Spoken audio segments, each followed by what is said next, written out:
So I chose the reading from the Message, largely because it started with to be mature.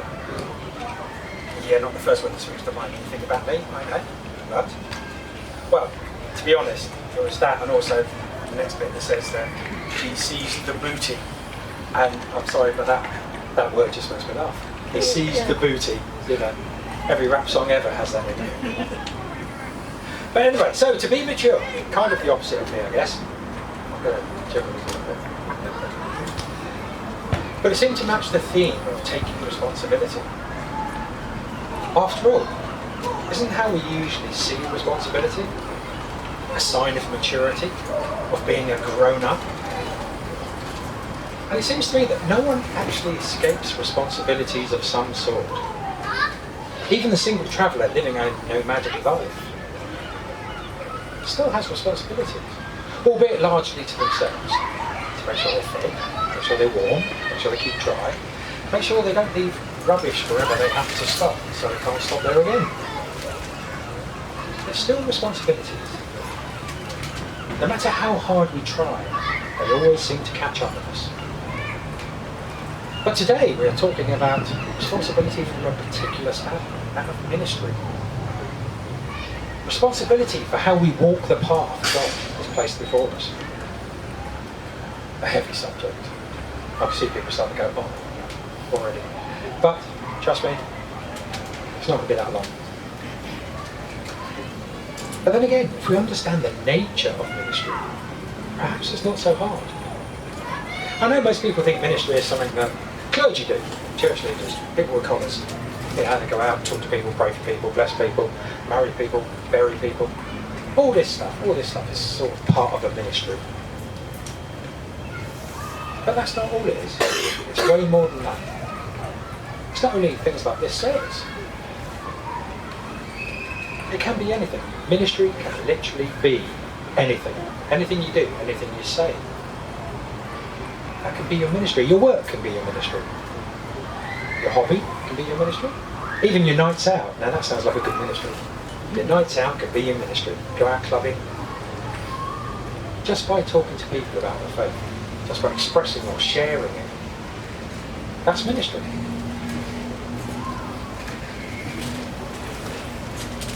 And in some ways, I guess, it's easier if you just live your faith.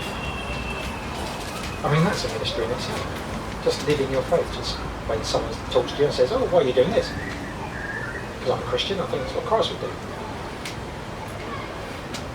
So you don't even have to explain it. Just do it.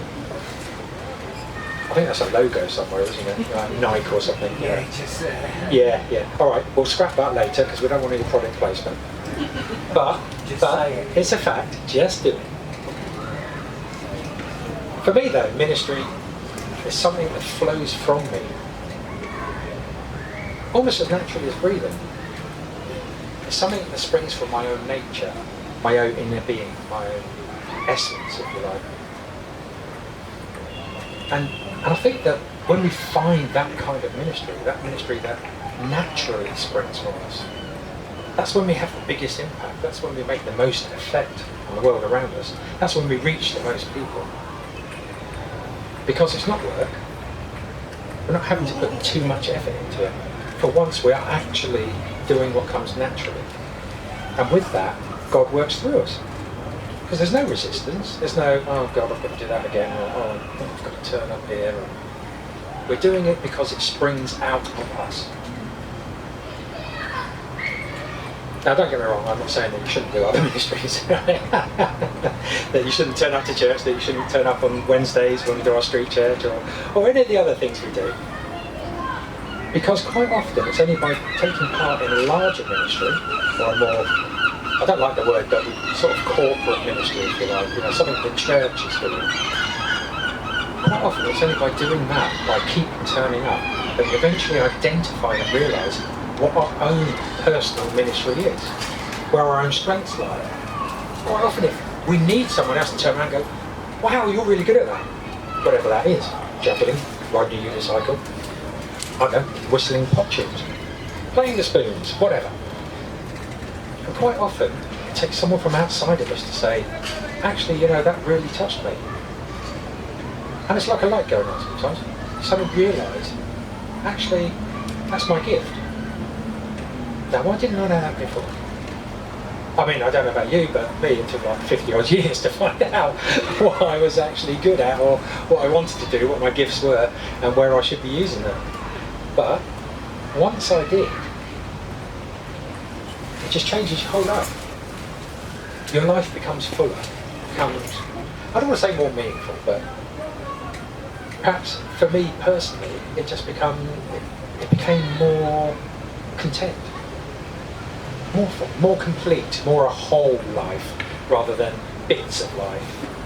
Sometimes we feel like we're doing stuff that's a bit bitty, we're going here, doing that, doing this, and it doesn't seem to quite tie together. But once you get that bit where it joins it all up, that one thing that makes sense of it all, your entire life kind of drops into focus. So, looked at it in that light, where ministry is just expressing or sharing your faith in any form, then it can be as simple as chatting to someone in the street or in the bus queue. It can be posting stuff on Facebook for all you rabid Facebookers out there. It can be sticking stuff on Instagram for all you, I don't know what they call them, Instagrammers, Instas, I don't know. Never use it. But you know what I mean. Or Snapchatters, or, anything like that. It can be as simple as just, you see someone falling down, you go along them, offer a hand, lift them up. When other people just walk by. Ministry, that's ministry. Reaching out to someone because of your faith. It doesn't mean you have to go out and go, oh, I'm a Christian, you should be a Christian, your life will be perfect. Come on, join me. You'll have riches beyond measure, you'll have a nice big mansion, you'll never go hungry, yada, yada, yada. No. But if you're living your faith, everything you do touches people around you. And actually, you can't help but affect those around you. In the reading, it's kind of made clear when it says that doesn't mean you should all look and speak and act the same. Out of the generosity of Christ, each of us is given their own gift. And I truly believe that. Every person has their own unique ministry. Whether they've discovered it yet or not, each has their own gifts. And I'm sure we must have realised that we're all different. I hope we realise that. I hope someone's not looking around thinking, oh, they're all clones of me. Because, I'm looking around thinking, we are a very different group of people, aren't we? We are a very eclectic mix, which I think is brilliant. So each and every one of us will have our own gifts. And that is where our true ministry will lie. That's where it will spring from, our own innate gifts. So, what about responsibility? I'm kind of jumping forward a bit here because I went off on a slight tangent. So, what are our responsibilities in ministry? Luckily again, this version of the reading, which is why I chose it, has all the answers. It has a remedy for that.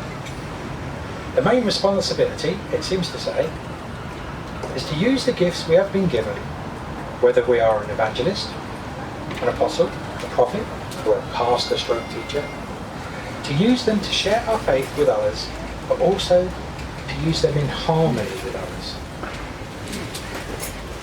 And then it says, we're all moving in the same direction. Now, I don't know about you, but that sounds a bit tricky to me, because let's face it, there are many different branches of the church these days. Many different sects, branches of Christianity. And at times, we all seem to be moving in different directions. I mean, sometimes I think it's a bit like salmon swimming uphill. You should all be heading for the same destination, surely. But actually, these days, one salmon's jumped off and is on a motorbike, the other one's taken public transport. One of them's completely gone the wrong way and is swimming downstream, so I don't know where he's going. And then there just seems very few that are actually continuing upstream to the right tide. But sometimes it is hard to see where we're heading, because we get caught up in the day-to-day. We lose sight of what businessmen like to call the bigger picture, because we're too busy doing the things we're doing. But we always have to have in the back of our mind, where are we going with this? What is my purpose? What am I aiming at? What is my ministry? To use the word we're using in the title, just to get a nice plug in there. And the thing is, over the years, I've known one thing. I can only be responsible for my own ministry, my own journey, my own faith. Yes, I can walk with others, absolutely. Support them, talk with them, guide them if possible. But ultimately, each person must be responsible for their own direction, for their own faith, their own actions, their own words. No one can take that responsibility for them. After all, we're not puppets. Although there is a theory that we're all avatars, but actually, we're free-thinking, free-willed people. Everybody nod and say yes. I'm only joking. We are all free-thinking people. What binds us together is we've come to a knowledge that God is real, that God exists. And not only that, but a knowledge that Christ had the right idea. That Christ knew how to live a full life. How to get the absolute best out of everything he wants. Right up to be fair, fairly grisly end, and I'm not suggesting that's going to happen to any of us here. But that's why I like this version of the reading. Because towards the end it said, God wants us to grow up. Now, those of you who know me well know that I've fought against that for most of my life. I've tried to avoid growing up at every opportunity. However, it goes on to say, God wants us to know the whole truth and tell it in love. That's an incredible ministry, isn't it? Know the truth and tell it in love. It seems so simple on the face of it. Yeah, simple on the face of it. Not always easy to tell the truth in love. I'm sure there have been times in all our lives when we've thought about telling someone something, and then we've sat there and thought, should I? I always use the classic example. I was walking to Beaconsfield Newtown from Old Town. It's a good 1.5 mile walk. I'm walking behind this woman and she's got a skirt tucked into her knickers. So you can see her bum. As a man, walking along a path on my own with a woman in front of me, you have that moment. Should I tell her? Should I say, excuse me, to this strange woman I've never met before, excuse me, I can see your bum? On the face of it, it's a simple thought. Oh yeah, you absolutely should tell her, she'd be embarrassed. But would she be more embarrassed by me telling her than finding out herself a few steps down when the wind blows? I, of course, elected for the, excuse me madam, I can see your bum. And she was very grateful. But there is always that moment of decision where you have to decide. Is that the truth you want to tell? Is that the truth you should tell? And what are your reasons for telling it? And this is what I mean about telling the truth in love. Are you doing it for the other person's benefit? Or are you doing it because of something you knew? Because it makes you seem more knowledgeable or something? Oh, I know something you don't know. Or in that case, for comic effect. But if you do it in love, then the truth is absolutely the thing you have to do. It's what you have to tell. You have to not only understand it, not only know it, but share it.